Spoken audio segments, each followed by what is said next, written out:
Hey ladies, this is Mocha Mommy here bringing you another video. And in this video, I just want to talk about sports and culture because I know that they've been discussed around this YouTube space as far as Black culture and our relationship to sport, the NFL and NBA drafts.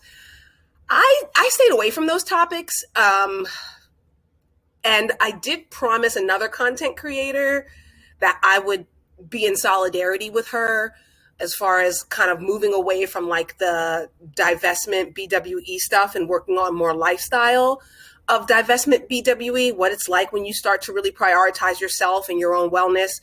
But I did really feel a need to add a little bit of context to the conversation that is being had around sports and culture, specifically around sports and Black culture.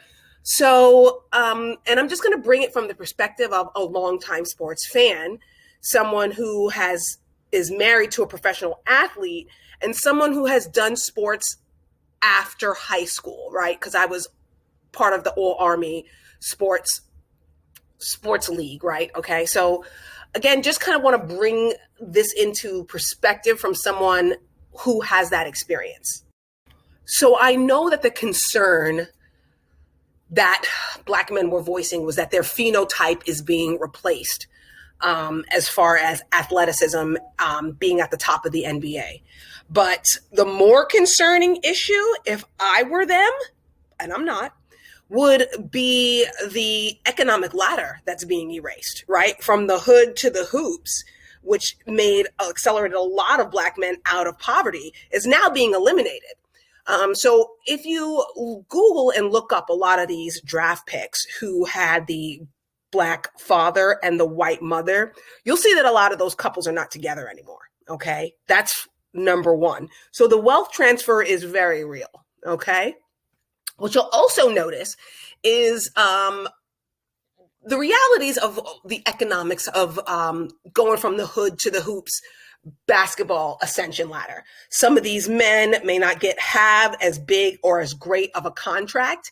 They might not have the business sense or the financial wherewithal. So what they end up doing a lot of times, and listen, even athletes who have done well financially still do this, where they end up coaching select or private basketball teams or work for programs that only people who have a certain amount of economic fortitude can participate in. They'll do like a lot of the select leagues, the private leagues, and coaching. They'll do a lot of these workshops to sustain themselves economically. And basically they're selling all of that street ball knowledge, all of that athleticism, all of the tricks in the trade of the NBA and NCAA ball to people who can afford it.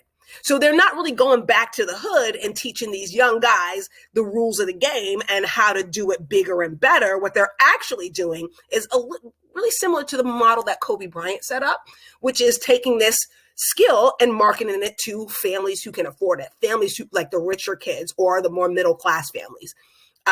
This is one of the reasons why my husband and I are so passionate about making sure we're sponsoring kids from the rec league to go to the select leagues for softball and little league, and for little league baseball, simply because these are opportunities that they may not get, because a lot of these colleges, I have daughters, so a lot of these colleges are not sending recruiters to high schools anymore. They're sending them to these tournaments that have all select and private leagues. And so this is going to be your next class of NCAA drafts. This is going to be your next class of NBA players that are coming out of these select and private leagues and these workshops where people are well connected and who have the finances to enter this. So nobody's really going to be going to these hood schools anymore to really recruit this talent. Also, that talent is global. You'll notice a lot of players, Serena Williams' ex-boyfriend, Amari Stoudemire, right? He sent himself over to Israel. You also saw Stephon Marbury, who was an incredible talent and definitely epitomized the hood culture. Him and Kevin Garnett, they're over in China. Training athletes there. So again, they're kind of selling their secrets because again, they do need to make a living, but then that creates global competition for these hood guys. Also, if you watch the movie Hustle, I put it in my community tab. It was a movie starring Adam Sandler and Queen Latifah and one of the players from the Utah Jazz. I'm sorry I don't watch basketball as much as I do other sports.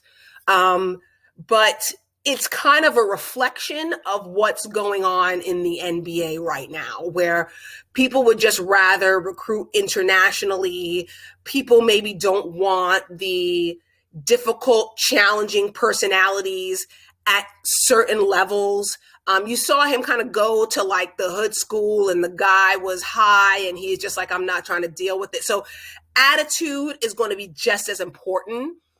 So it's not just going to be that sports IQ, that kinetic IQ. It's also going to be the EQ. How good of a player can you be? How cool can you keep your head?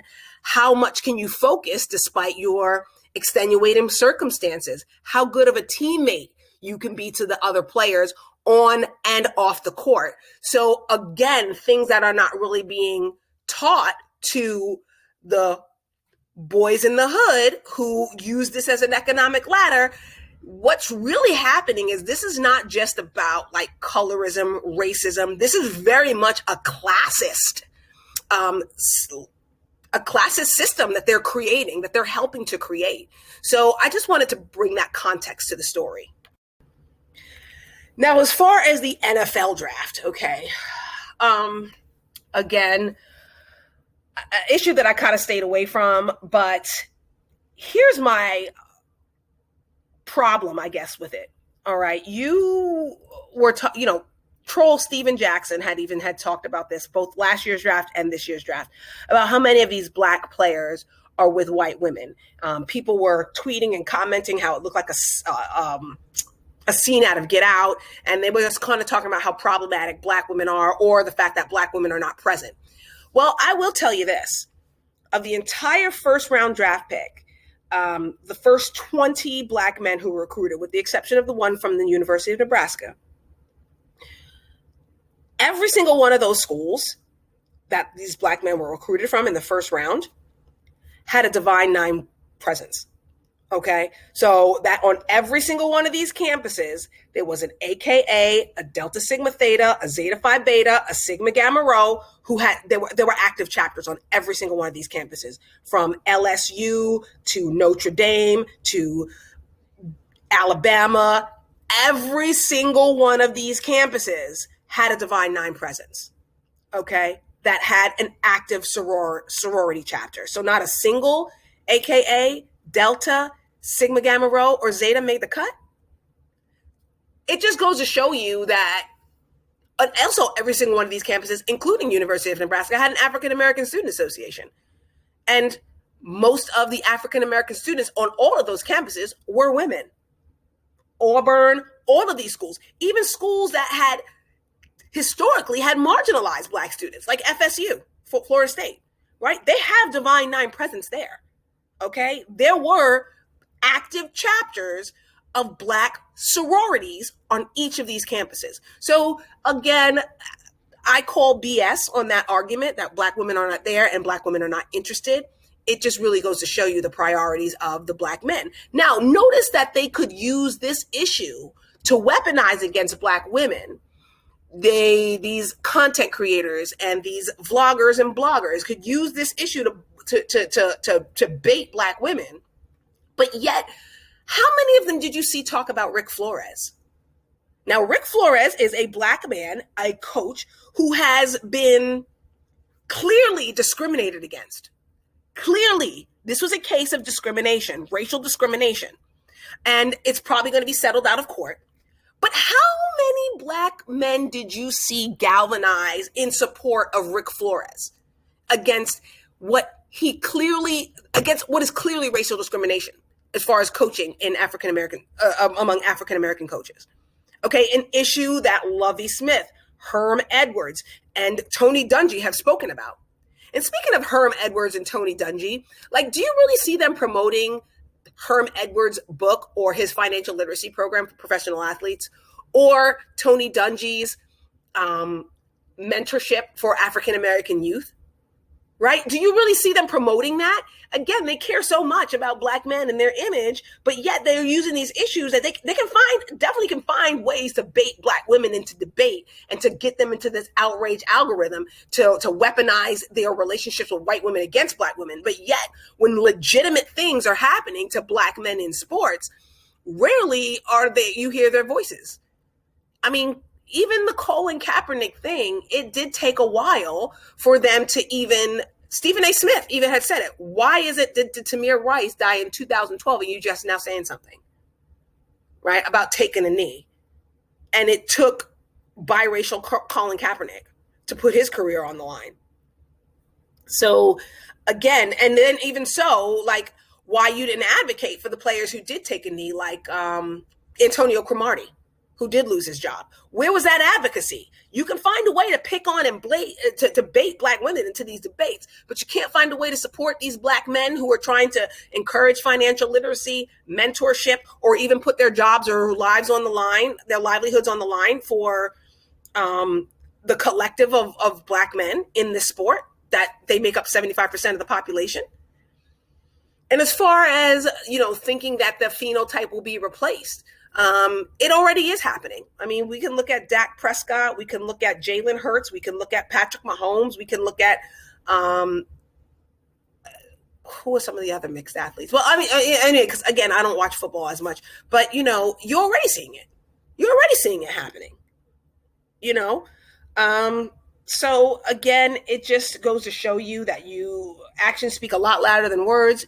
You can still find a way to debate Black women into to arguments, right? But you can't really find a way to use these platforms, to use your voice to help Black men who have been discriminated against or who are trying to change the culture of the sport for the better. So, ladies, the culture of sports is changing. And if African Americans still want to use sports and athleticism as a way for economic and educational access, we're going to have to change along with it. So some of the positive agents of change in the African American culture who I really want to hold up are Allison Felix. Allison Felix and the way she took on Nike on behalf of athletes who are mothers really is something to be admired. I really feel that her being the most decorated American track athlete of all time, using her platform for good, and then just the symbolic gesture that her and Quinera Hayes had made at the U.S. Olympic trials, holding both of their children on the track as champions, really sent shockwaves throughout the world, and to let them know that mothers can be athletes and that they do deserve proper compensation and good treatment. Also, I think that Venus Williams has always been such a strong advocate for diversity in the sport of tennis. And she really has done a great job of being that mentor and kicking down the doors for our new up and coming tennis stars like Sloane Stephens and Coco Gauff. Also really standing on the shoulders of Gail Devers, who was an Olympic track runner with Graves' disease, bringing her struggle with Sjogrensen's syndrome and the importance of nutrition and health in athletes overall. Is her advocacy is something that a lot of us can really benefit from and learn from. Another athlete, of course, would be Simone Biles, just holding up the importance of mental health when it comes to athletes and what that has to do with their safety and how well they're able to compete and how good of a teammate they can be. So I really think that Simone Biles is definitely a positive force for cultural change in the sport.